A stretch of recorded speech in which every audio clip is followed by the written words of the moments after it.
नमस्कार 10th class. आज हम सेनापति तीसरा अध्याय पढ़ेंगे, जिनका जन्म संवत 1616 ईस्वी में हुआ था। कवि सबसे पहले इनके पिता का नाम था गंगाधर और दादाजी का नाम था परशुराम दीक्षित। इनकी विद्या गुरु हीरामणि दीक्षित थे। ये बहुत ही आत्मविश्वासी थे और सेनापति हैं जो राम भक्त कवि थे। इन्होंने श्लेष अलंकार के प्रयोग में सिद्धस्थ थे। अब इनकी प्रमुख काव्य रचनाएं हैं कायाकल्पद्रुम और कवित रत्नाकर।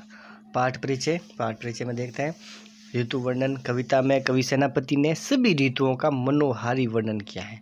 इस वर्णन में अनेक उपमानों तथा उपादानों का प्रौढ़ पांडित्य के साथ प्रयोग किया है। कवि ने वसंत ऋतु के सौंदर्य की शोभा को सुंदर पंक्तियों में संजोया है। कवि ने वसंत ऋतु का मानवीकरण अलंकार में अमूर्त का मूर्त रूप में चित्रण किया है। अनेक रंगों के फूलों से बगीचा सुगंधमय है। कोयल का गुंजन चारण की भूमिका में पदगान कर रहा है, क्योंकि राजा अपने दल बल सहित आता है और अकेला नहीं आता है। इस प्रकार भीषण गर्मी के बाद झुलसी हुई प्रकृति पर जब बारिश की बूंदें पड़ती है तो धरा सुंदर तथा सुखद हो जाती है। मानसून का आगमन इस कृषि प्रधान देश के लिए एक त्योहार की तरह होता है।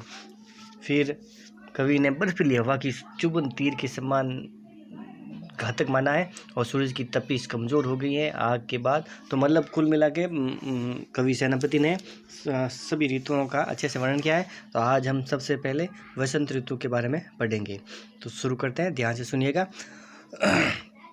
बरन बरन तरु फूले उपवन बन सोई चतुरंग संग दल लही तू है। बंदी जीमी बोलत वृद वीर कोकिल है। गूंजत मधुप गान गुण गही तू है। आवे आस पास पोहपन की सुभाष सोई सोने के सुगंध मांझ सने रही तू है।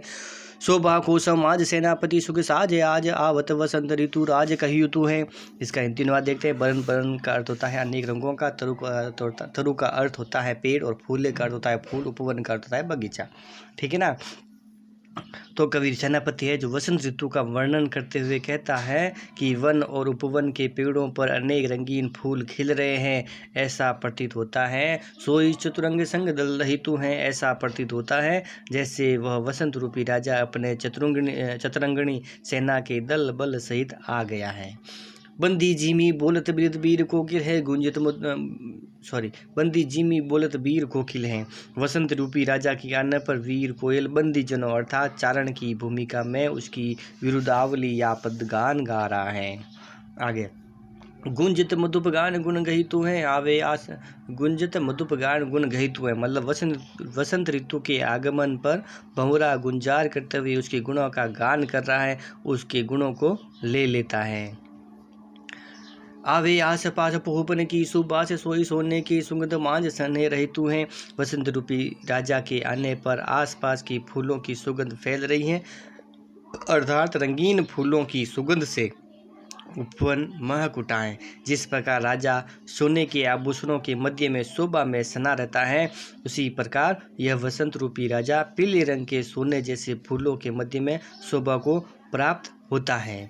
शोभा को समाज सेनापति सुख साज आज आवत वसंत ऋतु राज का हेतु है। कवि सेनापति कहते हैं कि शोभा के सुखमय उपकरण सेना के कवायद की छवि उत्पन्न कर रहा है, क्योंकि राजा एकाकी गमन नहीं करता है, अर्थात आज वह वसंत ऋतु जो कि ऋतुराज कहलाता है आ गया है। धन्यवाद। आप इसे अपनी अभ्यास पुस्तिका में लिखेंगे तथा कंठस्थ करेंगे।